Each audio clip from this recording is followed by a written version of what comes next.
Hey guys, thank you for joining the book club live. We are back at it. I know I took a little break and y'all been missing me, and everybody's been going crazy in my DMs, asking me, emailing me, asking me, when am I going to do the book club again? So guess what?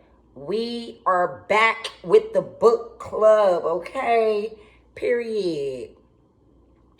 I want to start off tonight with a positive affirmation, because we all need to set the tone for the rest of the night. When I wake up, I usually set the tone for my day. So I read my Quran, I say my prayers, and then I have my daily affirmation for the day that it just helps me set my tone for the day. So we're going to set the tone for this book club tonight, okay? And the daily affirmation is, my wealth is love, and there is no limit to how far the ripple effect of my service to others can go. Okay? We all need to spread positivity. Love is love, You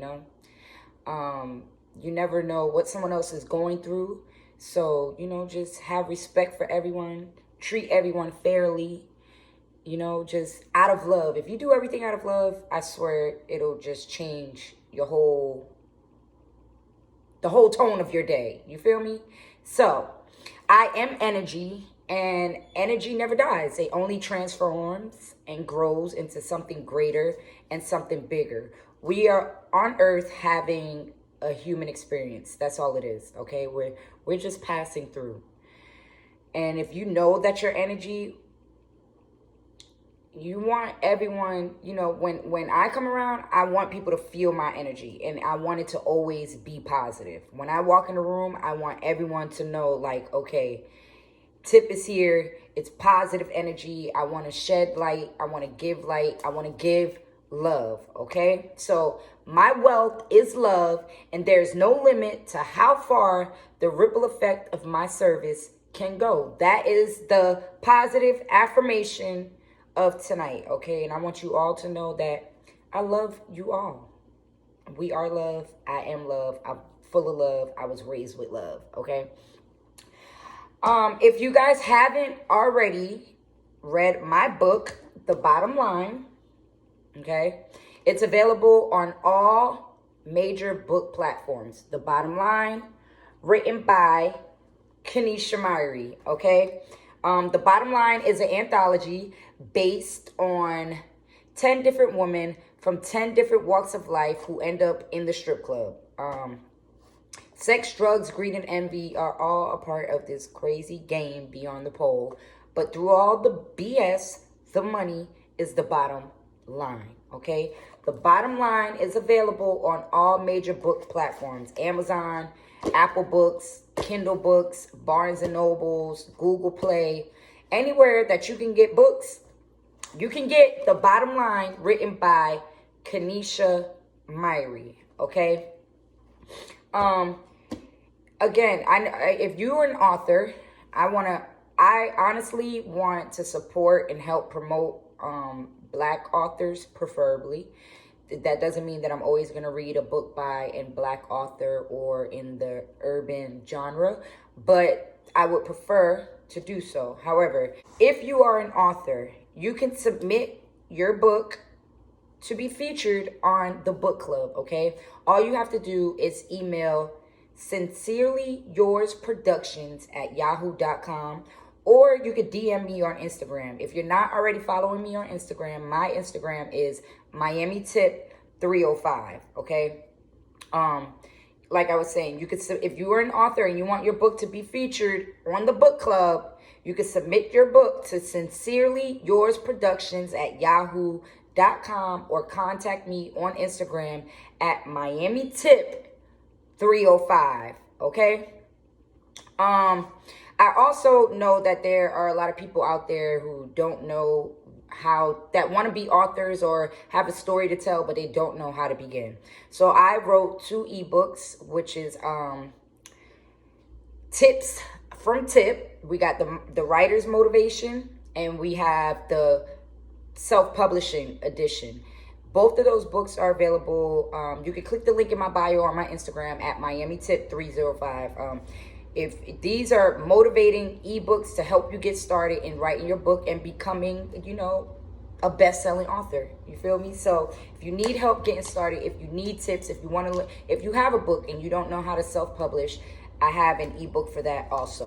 And you can purchase the book on my Instagram. You can click the link in my bio. It has all the links for everything. It's MiamiTip305, okay? The book that we are featuring for this segment is The Diary of a Former Sex Addict by Porsche Day, okay? That is the book that we are promoting on this segment. Porsche is known as Thick Nubian Goddess on Instagram, and she is from Philadelphia. She is known for her erotic poetry and unique performances. She is the author of 5 books, including The Diary of a Former Sex Addict, and she also is introducing her children's book, which is new, called The Whittle the Duck, okay? I think that's dope. Children's book is the way to go. All authors are dope. She is big on mental health awareness and being true to yourself. She is the founder of a nonprofit organization called I Am, and it stands for Inspiration, Ambition, and Motivation. Her Instagram is Thick Nubian Goddess. So you guys go follow Porsche, Thick Nubian Goddess, okay? Her book is called The Diary of a Sex Addict. The Diary of a Former Sex Addict. So the book says, Tiffany's appetite for sex is a desire she can't seem to shake.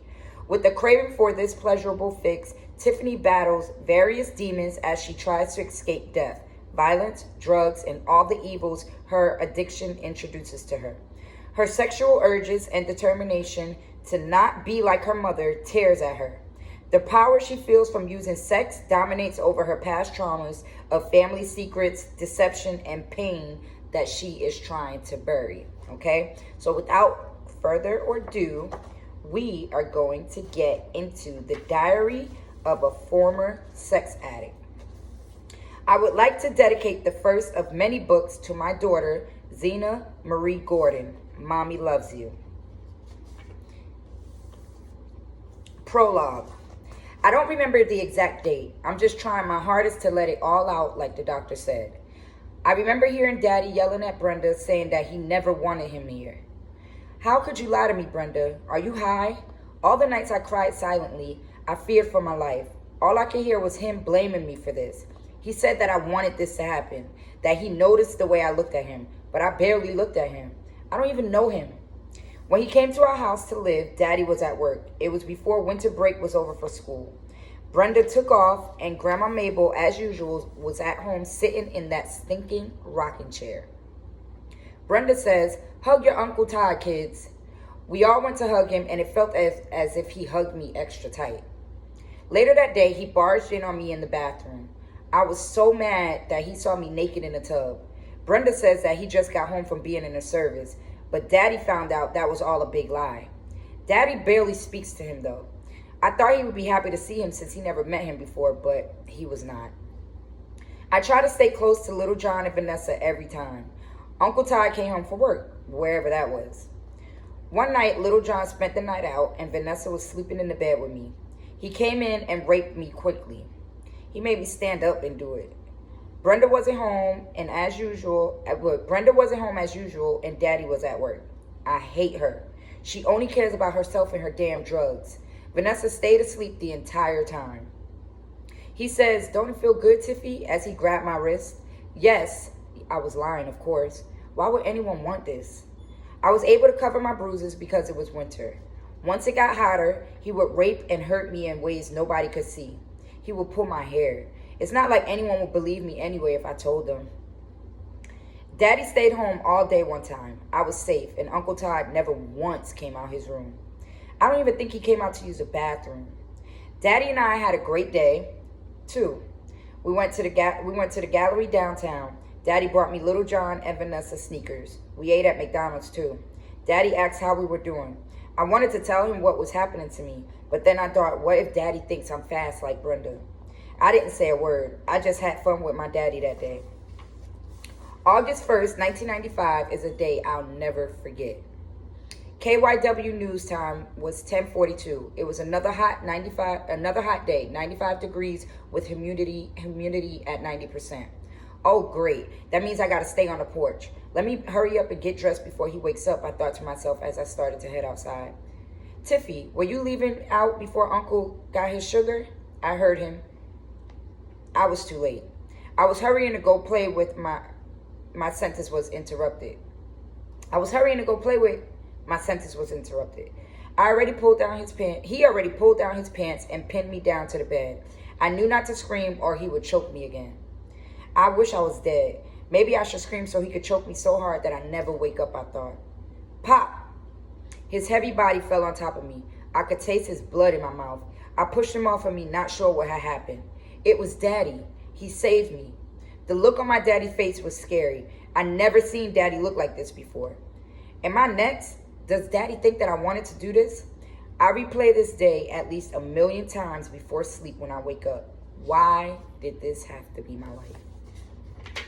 Okay, it's already a bit intense, Porsche girl. Okay, chapter 1. August 1st, 1995. John. Something ain't right. I don't want to think the worst, but I know something is going on. I feel it in my gut. Ever since he's been in the house, I couldn't shake this feeling. John lit up his cigarette and started pacing. He had circled the block of his job 6 times. He decided to tell his boss he couldn't finish his shift today. He got back in his chair and looked at his gun, a black Smith & Wesson 9mm. John started getting carried away with his thoughts as he drove home. I know the other 2 children ain't mine. I don't care what that bitch says. I love them. It's not their fault she's a whore. All the stories about her messing around on me, it's even stories about her and my own cousin. I know the boy got to be his. I know it. All I ever did was be a good man. I had a chance to be somebody, but she trapped me with Tiffany. I was preparing to be drafted to play pro balls overseas. They will understand later, John thought to himself. Tiffany, that's my daughter, and I must protect her. I'm going to kill him. That's it. John's thoughts were all over the place. So this chapter is John, which is Tiffany's dad, the girl that was getting raped by her uncle. So this is her dad's point of view. John and Brenda had been together since 9th grade. John was the good guy, and Brenda was the troubled girl. John played basketball since 6th grade and became a local star. Brenda was the cute, light-skinned girl. Brenda was short with long hair. They met in math class. Brenda pretended to need help with algebra just to get John's attention. At the time, John's girlfriend was Lisa. Brenda started showing up to John's basketball practice. She would stare at John so much that Lisa became jealous. I'm just her math tutor. I'm just her math tutor, John would explain to Lisa. Nah, she's trying to take you away from me. She barely comes to class, but she never misses your practice. Lisa one time caused a major scene that got John detention, so he couldn't torture Brenda that day. Brenda was always on some slick shit. She hated school and hated being at home even more. Her mission in school was to be that bitch. Brenda wanted to be the it girl. She had taken many of her classmates' boyfriends just because she knew that she could. They were jump girls, never to give a fair one. Oh, some of the girls were supposed to be her friends. Brenda had no friends except Joy. Joy was just as ruthless as Brenda. They were jump girls, never to give a fair one, and would barely catch one without the other. Their nickname was BJ. That's how tight they were. John was attracted to Brenda's rude and selfish ways. A part of him thought that he could change her. Brenda was his first. He had the perfect fairy tale life planned out for them. John was offered to play overseas ball as a freshman in college. Brenda didn't go to college. After high school, she begged him not to leave her for Penn State. Brenda knew what she had to do something, so she stopped taking her birth control. I remember the night she took her mother's car to drive up to see me play. Brenda looked so beautiful. She had on the promise ring I had given her. We won that game against Temple. I scored 40 points. I was the man. Brenda and I celebrated hard that night, but she seemed just a little bit off. She was actually paying attention to me. That night in the dorm was the first time we made love in a bed. We didn't start having sex until 12th grade, and when we did it, it was my uncle's van. He had an idea of what was going on, but never said anything. Uncle Doug, John thought. But Brenda had already been around the block. That night in my dorm is how we made Tiffany. My parents were so disappointed with me, my mama won't even see me. All she ever said to me was that Brenda was no good. Divine. Oh man, I don't even want to remember that. Why didn't you stay with Lisa? Why didn't I? Lisa is now a doctor and moved to California last I heard. I allowed Brenda to waste my time and life. I have nothing else to lose. He drove home with his mind made up. So this is everything that's going through John's brain as he's driving home, knowing that his daughter is getting raped. How he knew, we're going to find out. When John arrived, his mother-in-law was sitting in her rocking chair watching Jerry Springer. John looks at his house that he allowed to fall apart. The once beautiful 3-bedroom row home he purchased in Southwest Philly, a few blocks away from Cobb's Creek, has gone to shit. Every time he would save up some money to get the house fixed up, Brenda would do something outrageous and he would have to bail her out of jail for some bar fight. Or she owed money to the corner boys for buying cocaine. Telling them to get it from my husband, he'll be home around 8 tonight was her favorite line. Look at who I've become, John thought. I'm 31, I'm still young.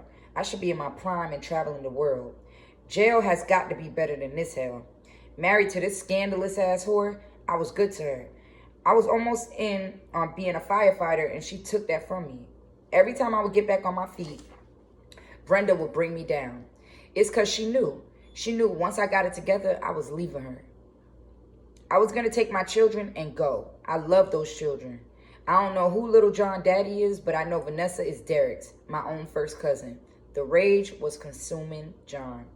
John, what are you doing home so early? Grandma Mabel was startled to see him. John did not respond. He went upstairs. He heard the radio in the kids' room, and he thought he heard the bed squeak. He takes out the gun before opening the door. He opened the door and saw his brother-in-law on top of his sweet, innocent baby girl. John shot Todd immediately in the back of the head. Mabel was shaken. Was that a gunshot? She turned down the chants of the Jerry. She hears Tiffany crying and runs up the stairs to find her only son laying down on Tiffany's bed with his pants down and a single gunshot wound to the back of the head. She grabbed her chest. No, you killed my boy. John is holding Tiffany. He gets up and points the gun at Mabel. I should kill you too. Then he points the gun to himself. I should kill myself for not seeing sooner. I knew I should have taken my children away from here. John begins mumbling to himself, holding the gun at his side. Tiffany is in the corner rocking back and forth. Mabel faints. Someone call the police. Wow. You know what? This is a sad situation, but this is a situation that goes on every day. Okay. This next chapter is Brenda. So Brenda is Tiffany's mom, which is John, who John had Tiffany with. So now we're getting Brenda's point of view.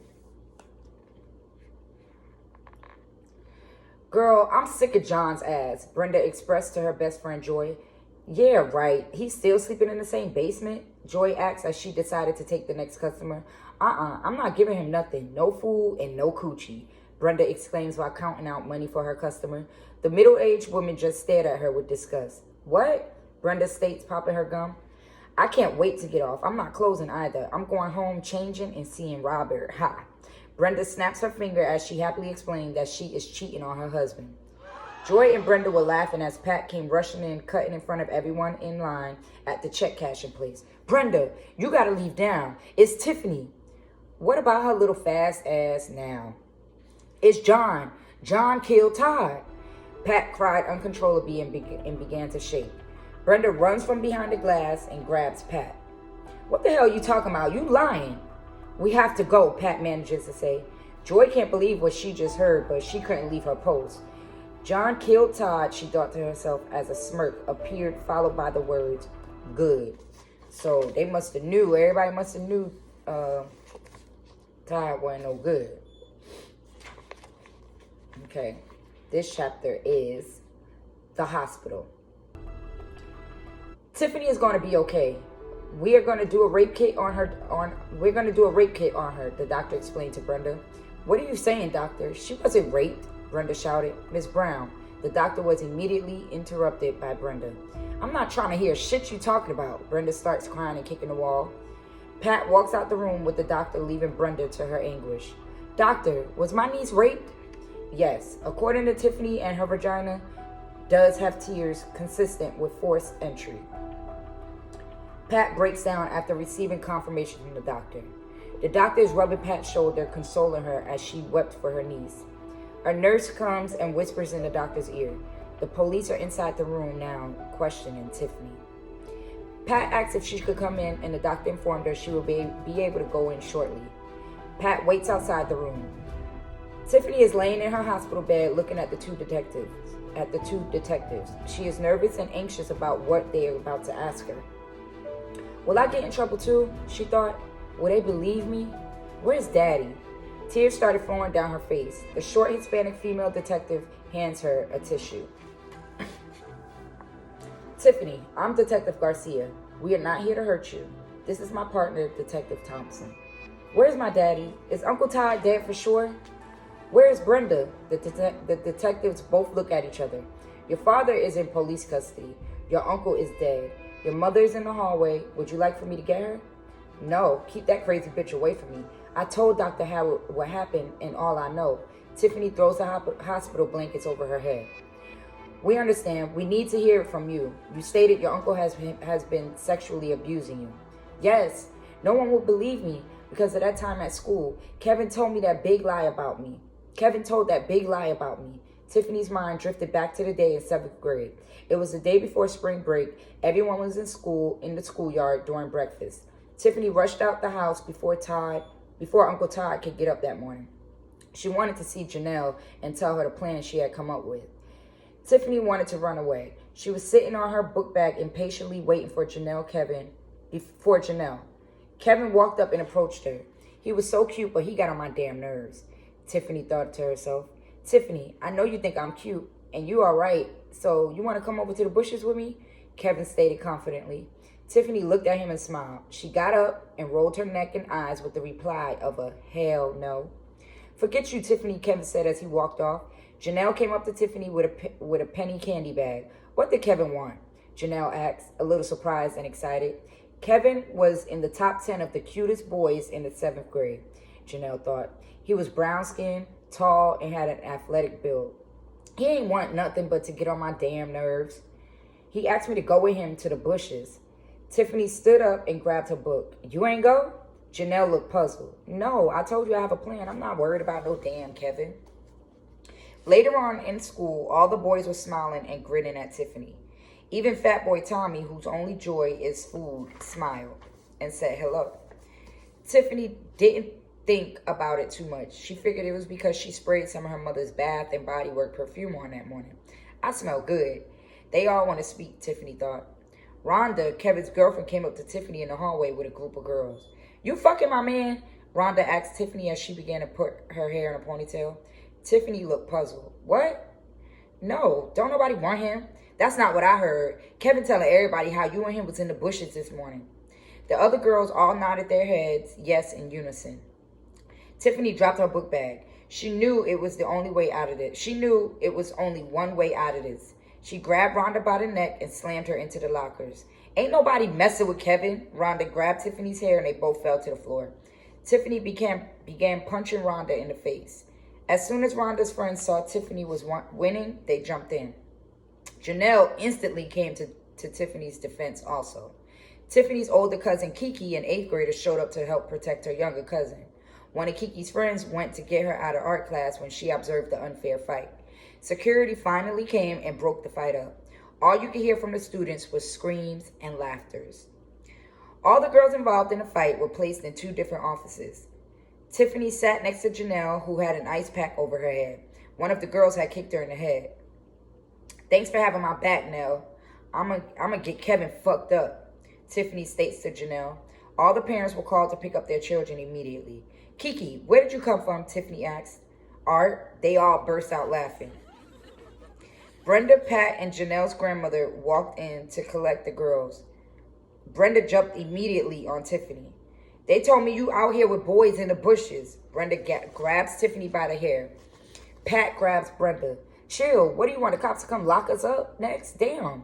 I didn't touch him, Tiffany explained. I know your fast ass did. You think I don't know you fucking? My birth control pills have gone missing. Tiffany thought to herself, yeah, I'm having sex, alright. I'm being raped, and if I tell on him, he will kill me. Tiffany thought about Brenda's words to her on the entire ride home in Aunt Pat's minivan. Tiffany truly despised Brenda. She wanted to tell it all, but she knew no one would believe her. Just because Brenda was a hoe of her time don't mean Tiffany wanted to follow her footsteps. I just wanted to run away, Tiffany thought. I don't want to be here anymore. Tiffany stared out the window with tears coming out her eyes. Why is this my life? Why can't I be like Janelle and have normal parents? Janelle is going to Disney World for spring break. Cousin Kiki's house is nice and clean, and I'm just lucky if Uncle Todd can't come out of his room because Daddy's home, which isn't too often because Daddy was always working. Life was not fair. Kiki already knew she wasn't in much trouble. She was protecting her cousin.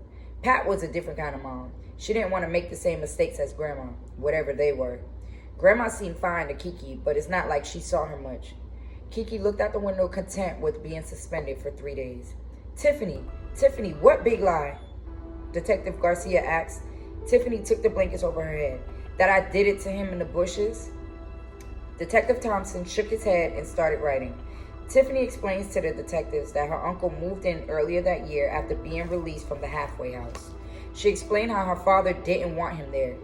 The detectives left out the room and explained to Pat that they will have to come down to the district and give a full statement.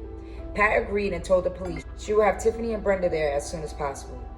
Pat walked down the hall to Brenda, who appeared to have calmed down.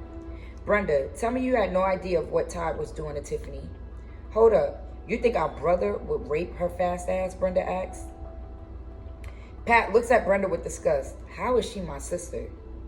Are you kidding me, Brenda? You know what he has been accused of before. He was in jail for raping an underage girl. Have you forgotten about Tanya's daughter? Tiffany turned 13 in July, the same age as Tanya's girl. Todd raped her. I'm taking Tiffany. A security guard interrupted Pat's rant and to tell them to keep it down or they will be escorted out of the hospital. Brenda walked up to Pat and whispered to her, None of this is true. None of it is true. You understand me, bitch? You're not taking my daughter. Brenda walked away and left Children's Hospital. Pat looked at her niece and nephew who sat in the waiting area with tears flowing down their eyes. Vanessa and Little John are Tiffany's siblings. Little John is only 2 years younger than Tiffany. Where's Mommy and Daddy? Vanessa cries. She hugged both of them. Everything will be okay. Pat took them home with her for the night because she knew Brenda was going to be missing. Damn. This is crazy already. We're reading The Diary of a Former Sex Addict by Porsche Day.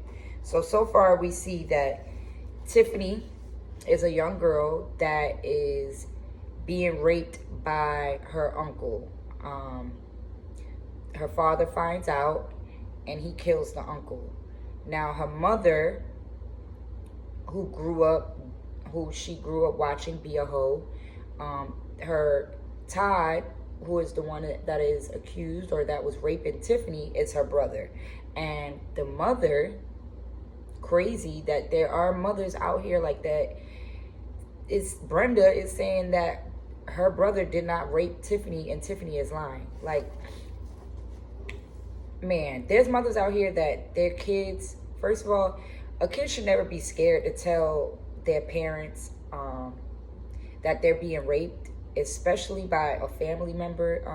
It's important to talk to your kids, make it comfortable, let them know, make it comfortable for them to open up to you, be vulnerable, express their emotions, and most importantly, express if anything is going on with them, like them being raped, for instance. The way that Brenda reacted to Tiffany is crazy to me, but it's a sad reality, and it happens all the time to our little girls. And the crazy part is, which I think there should be an exception in the judicial system, that fathers or parents who kill rapers, the people raping their kids, they should not have to go to jail. Because that, somebody raped my child, if I walk in on my child, my son, my daughter being raped, like, I don't know, bitch, they got to go. I am killing them. Like, and I don't feel like a parent or an adult that is saving a child from being raped should get any jail time. But the crazy part is that her dad killed the husband. He's definitely going to do some time in jail, at least 10 years. But it's because of the way the system is set up. But I feel like there should be some kind of law in place that protects people that kill rapists. Point blank, period. So now this little girl is going through, she's been going through it with her mom, has a toxic relationship with her mom, and then now her dad is about to go to jail. So I already know that Tiffany, you know, her whole, first of all, her innocence is taken. That alters her mindset as a human. When she grows up to become a woman, it's going to affect her whole life. Like, this is super crazy. And I really want to know what's going to happen. This book, Porsche Day, is starting off really, really great. And this is definitely a topic and a situation that needs to be brought to light. It's definitely a situation that should be written about, because you never know how many women you're saving, how many little girls you're saving. And this is definitely a topic that needs to be discussed and put out there. And we need to make safe places for little girls to feel comfortable, because if you can't feel comfortable, if you don't feel comfortable talking to your parents or your family members, we need to have safe havens and safe spaces for little girls to come and let us know what's going on so that we can protect them. So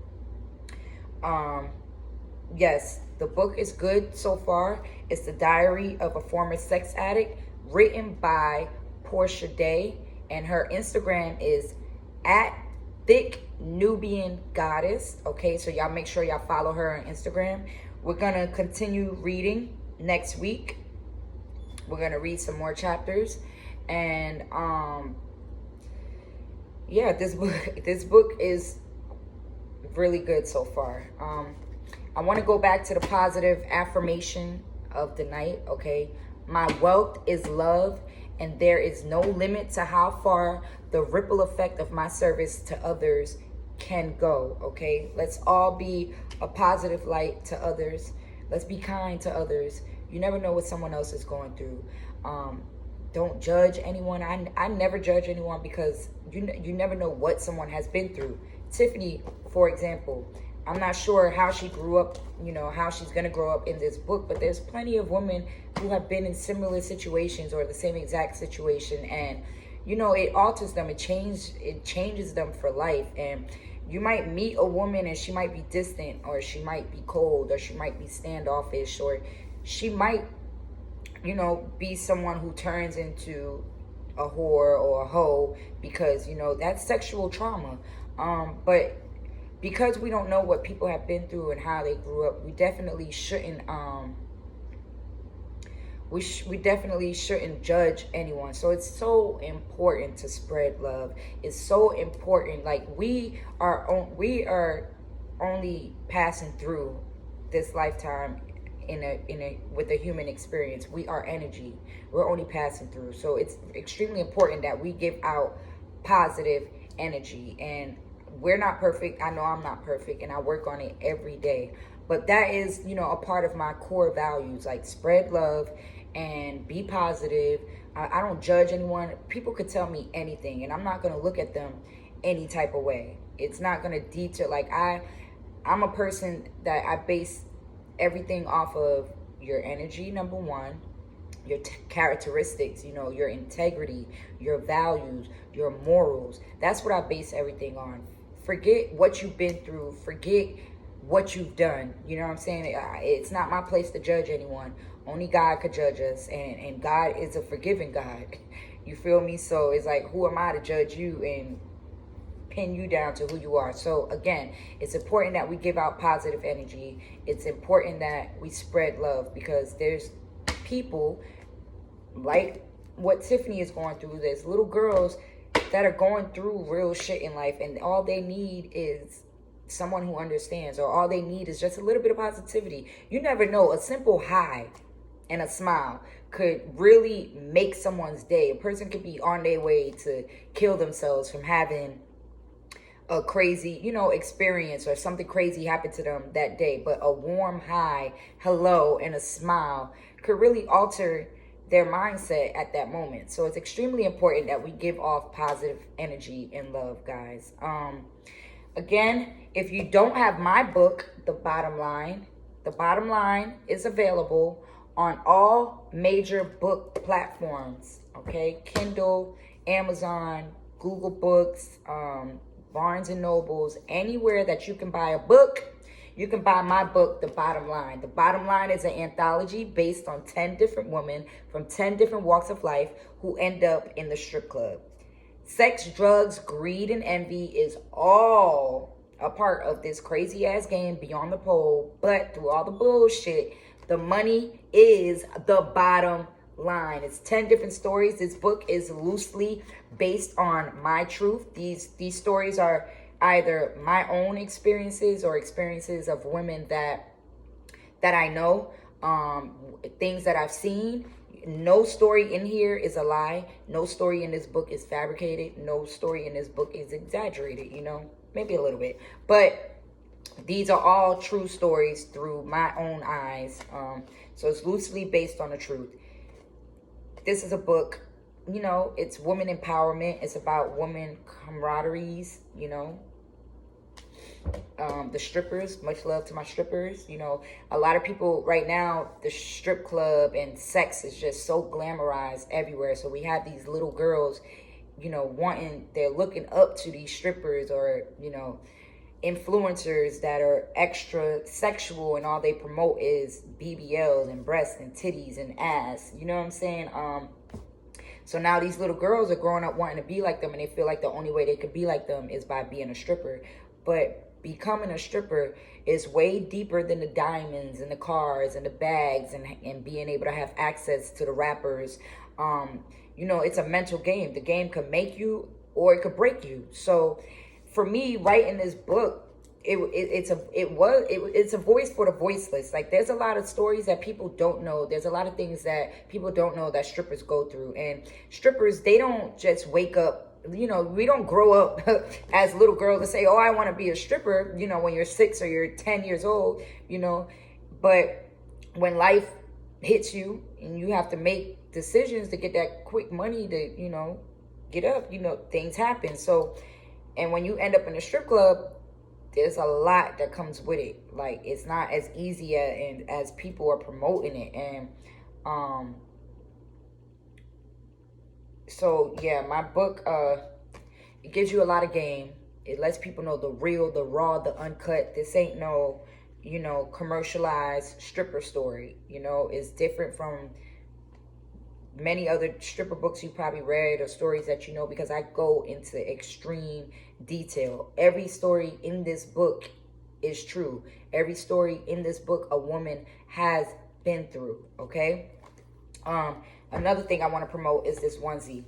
My onesie I'm wearing is from my onesie line, Stay Fly in My Sleepwear. You can get this onesie and many other onesies. We have a onesie for every mood. We have a onesie for every zodiac. We have, if you having a birthday party, we have a birthday party bundle package. We have, if you love money, we got money onesies. If you're from Jamaica, Bahamas, if you're from the island somewhere, wherever you repping, we got a onesie for you too. So this onesie is called Be Mine, and it's available at stayflyinmysleepwear.com. All the links I will post in the description on my YouTube. If you're not already subscribed to my channel, make sure you subscribe. However, if you're not following me on Instagram, make sure you're following me on Instagram, because all the links for everything that I have is there, okay? And my Instagram is at MiamiTip305.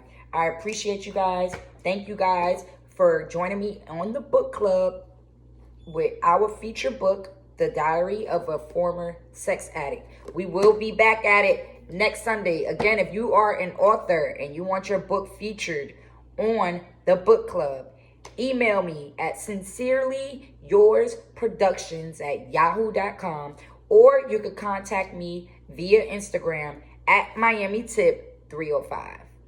Good night, you guys.